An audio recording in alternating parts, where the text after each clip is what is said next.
en face dans nos pays. C'est aussi vous qui êtes assis là-bas. Je vous remercie. Sans plus tarder, nous allons passer. Je vais inviter M. Fabrice Kival. C'est un étudiant de master. Il va nous parler de la nécessité d'une réforme économique pour l'émergence de la RDC. Je vous remercie. Ok. Merci, monsieur le modérateur, pour la parole. Et j'aimerais aussi remercier les organisateurs, notamment Modeste, qui a pris cette très belle initiative. Et je crois que c'est une première dans notre communauté. Le plus souvent, nous organisons des fêtes, ce sont des belles activités, mais quand on fait des trucs comme ça, je pense que ça nous aide plus, parce qu'on est étudiant. C'est notre fonction première, faire la recherche, essayer de réfléchir sur des problèmes et tout. Alors moi, mon intervention va porter sur la nécessité d'une réforme économique pour l'émergence de la RDC. Alors mon intervention va se faire essentiellement sur deux points.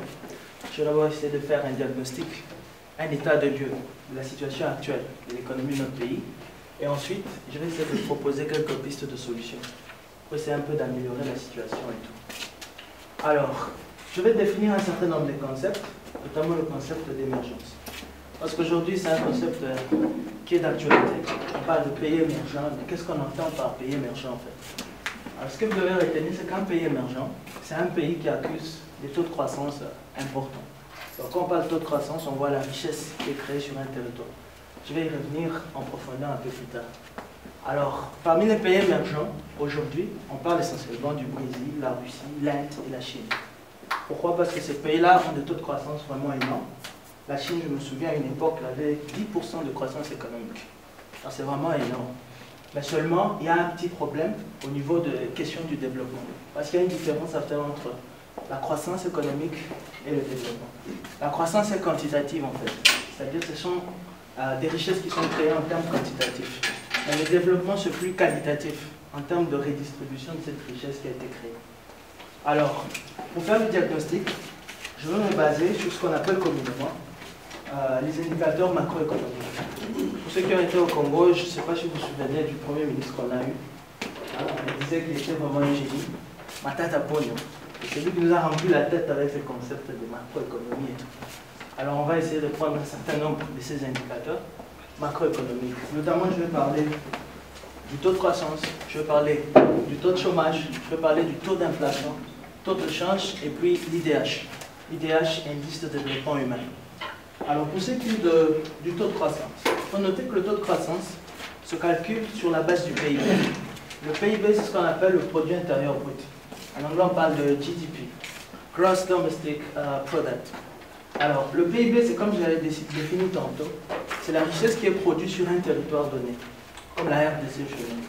Alors, quand on calcule ce PIB d'une année à une autre, en termes de variation, c'est ce qui nous donne le taux de croissance. Alors, pour ce qui est de la RDC, si je dois prendre l'année de 2000, en 2016, nous avions eu un taux de croissance de 2,4%. En 2017, ça a augmenté de 3,2%. Donc, c'est une croissance à peu près de 0,8%. Vous voyez qu'en termes de richesse, le pays ne produit pas assez. Nous avons 0,8% de croissance économique. C'est vraiment très faible.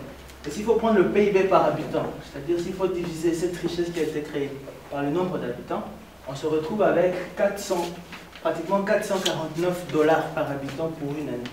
Et par jour, ça nous fait pratiquement 1 ou 2 $. Donc par jour, un Congolais est supposé vivre avec 2 $. Je ne sais pas si quelqu'un peut vivre vraiment avec 2 $. C'est comme ça, communément, nous disons, les Congolais, nous vivons par la grâce parfois. Et ça peut se voir par les chiffres que nous avons ici. Il y a encore le point sur le taux de chômage. En tout cas, pour le taux de chômage, j'ai essayé de vérifier les statistiques. Les plus récentes, ça date de 2000. Et c'était vraiment une catastrophe. On était autour de 84% de taux de chômage. C'est-à-dire les gens ne bossent pas au pays, en fait. Et comment se calcule le taux de chômage? Pour le taux de chômage, on prend le nombre de chômeurs sur la population active. La population active, on voit les chômeurs, c'est-à-dire des gens qui ont la capacité de travailler, mais qui n'ont pas de boulot. Et de l'autre côté, nous avons la population occupée, c'est-à-dire ceux qui travaillent. Pour ce qui est du taux d'inflation, le taux d'inflation. Alors, l'inflation, s'il faut donner une petite définition de l'inflation, c'est ce qu'on appelle la hausse généralisée des prix sur le marché. Ça doit être général sur l'ensemble du territoire. C'est ça l'inflation. Alors il y a deux manières de calculer l'inflation. Il y a ce qu'on appelle l'IPC, l'indice de prix à la consommation. C'est-à-dire si on prend un panier de biens, un certain nombre de produits de nécessité que nous consommons habituellement, on le prend et on l'observe dans le temps, comment ça progresse. Donc ça nous donne l'évolution de prix d'une année à une autre. C'est ça l'IPC. Et puis la deuxième manière de calculer, c'est à travers ce qu'on appelle le déflateur du PIB. Là on va prendre ce qu'on appelle le PIB nominal sur le PIB réel. Quand on parle de PIB nominal, c'est le PIB qu'on vous publie par exemple au courant de cette année. Ce n'est pas comparé à l'inflation. Par contre, si on considère l'inflation, on obtient ce qu'on appelle le PIB réel. Le PIB réel, c'est ce qui permet justement de calculer la croissance économique. Et pour ce qui est de l'inflation, on parle en nombre évolué, c'est juste 7% de croissance de prix. Et pour ce qui est du taux de change, les dernières informations que j'ai reçues, à peine hier, quelqu'un m'a écrit du Congo, nous sommes aujourd'hui à 1 $, c'est pratiquement 1650 francs congolais. Ça aussi, c'est vraiment une calamité. La vie est plus chère parce que les dernières statistiques de 2015, nous étions à 920. Vous vous rendez compte combien la monnaie s'est dépréciée, a perdu de la valeur. Et quand la monnaie perd de la valeur de cette manière, ça a un impact sur le pouvoir d'achat. Alors qu'est-ce qu'on entend par pouvoir d'achat? C'est la capacité d'une monnaie à acquérir des biens sur le marché. Par exemple, si vous avez un téléviseur qui coûtait 100 $ en 2015 par exemple, et que pour 100 $ de télévision, vous avez l'équivalent de pratiquement 92 000 francs pour avoir cette télévision, et qu'aujourd'hui, avec la dépréciation monétaire, vous devez payer autour de 100 000 pour les mêmes 100 $ de télévision, vous voyez que vous perdez quelque chose. Vous ne pouvez plus acquérir la télévision au même prix du dollar. Donc c'est vraiment une catastrophe pour notre pays. Et enfin, je vais parler de l'IDH. L'IDH qui veut dire indice de développement humain. En fait, ce concept a été inventé pour corriger les déficits du PIB, produit intérieur brut. Parce que le PIB ne captait pas un certain nombre d'autres variables. C'est comme je vous avais dit, c'est essentiellement quantitatif. Or, le développement est qualitatif. On voit la distribution de richesses en termes d'espérance de vie à la naissance. C'est-à-dire aujourd'hui, si vous avez un enfant, quelle est l'espérance de vie que vous accordez à cet enfant? Combien de temps peut-il espérer vivre? Ça, l'IDH saisit aussi cette variable. Il y a l'accès à l'éducation. Quand un enfant naît aujourd'hui, quelles sont ses chances d'aller à l'école? Ce sont des questions fondamentales que le PIB ne saisit pas. Et enfin, il y a aussi le PIB qui entre dedans. Donc c'est un indicateur qui est composite. C'est-à-dire on fait une moyenne de toutes ces variables. Alors pour ce qui est de l'IDH, les statistiques de 2016, la RDC figurait à la 176e position sur 188 pays. Vous voyez encore une fois que c'est une catastrophe pour nous. Et par rapport à ce tableau qui est globalement négatif, on va essayer de proposer quelques pistes de solutions. Alors pour les solutions que je vais proposer, ça sera axé sur trois choses. J'espère que le modérateur calcule le temps. Ça sera un peu long. Nous aurons trois points.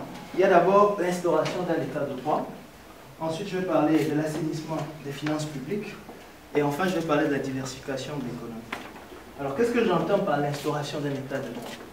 En peu de mots, c'est juste la justice pour tous. C'est-à-dire que quand vous avez un problème, vous avez un conflit, vous devez vous référer aux cours des tribunaux. C'est-à-dire que vous ne pouvez pas vous rendre justice. Mais dans notre pays aujourd'hui, ce n'est pas le cas. Il y a de ces gens-là qui sont pratiquement au-dessus de la loi, qu'on appelle communément des intouchables. Alors on doit arrêter avec ces problèmes si on veut émerger. Un autre point, c'est la corruption. Aujourd'hui, la corruption, c'est pratiquement un sport national. Alors on doit vraiment lutter contre ces fléaux-là. On doit obtenir des choses parce qu'on les mérite. Non pas juste parce que vous avez quelqu'un de placé, vous avez des places. Et puis, voilà. Et je vais passer maintenant au point sur l'assainissement des finances publiques. Alors, je vais vous briefer un peu sur les finances publiques. C'est quoi les finances publiques? Les finances publiques, en fait, c'est l'ensemble des règles qui gèrent les finances de l'État, en termes de recettes et de dépenses. Comment est-ce que l'État trouve ses ressources, ses moyens, et comment est-ce qu'il les dépense? C'est ça les finances publiques, en fait. Et l'un des instruments importants des finances publiques, c'est ce qu'on appelle le budget. Alors, le budget, c'est une prévision des dépenses de l'État et des ressources de l'État.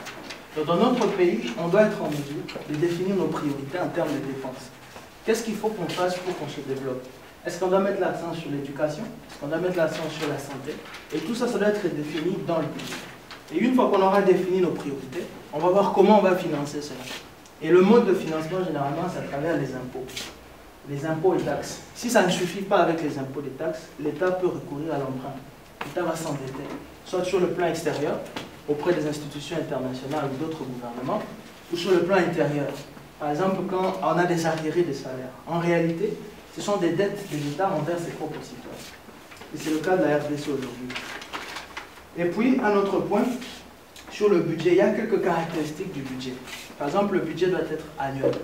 On doit avoir un budget annuel et un budget qui doit être spécialisé. On doit définir clairement quelles sont nos priorités. Parce que si vous regardez en RDC aujourd'hui, on a certains projets qui s'effectuent mais qui n'ont pas été repris dans le budget. Alors on se pose la question, comment ça a été effectué? Parce qu'il faut avoir une autorisation du Parlement pour effectuer ces dépenses. Alors quand vous avez des dépenses qui n'ont pas été budgétisées, ce sont des signes de mauvaise gestion. On essaie de corriger. Et un autre point sur la diversification de l'économie.